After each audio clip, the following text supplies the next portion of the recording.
So, I mean, all my life I've loved animals. All my life I've really connected with animals, specifically dogs and horses. But it was never an aspiration that I had. It was never something that I wanted to do, for a living. And in the beginning of 2008, I started to turn colors, started to turn yellow. I started to become very ill.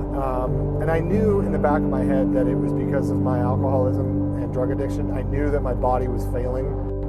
When you're emotionally incapable of receiving love and you have the opportunity to bond with a dog, they will crack you back open. They will open your heart back up. They'll get you to think differently about yourself. They'll get you to think differently about giving and receiving love. And it was critically important for me.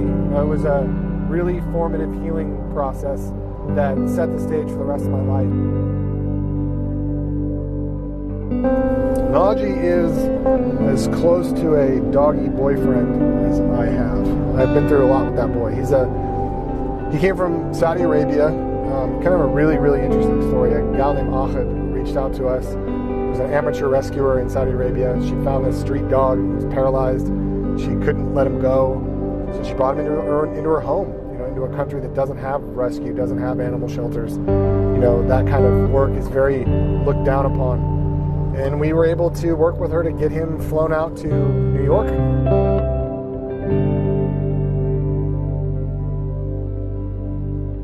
Bison is a very cool mix. He's a Rottweiler Newfoundland. So he's bigger than a Rottweiler, but he's got this wavy, beautiful hair, which is why we call him Bison, because it looks like bison fur.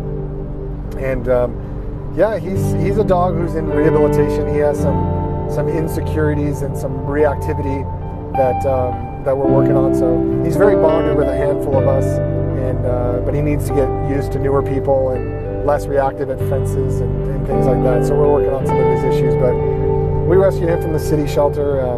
He's just he was on his last day. He would have been euthanized, and we wanted to bring him up and give him a second chance. And he's a special boy. I'm really glad we did.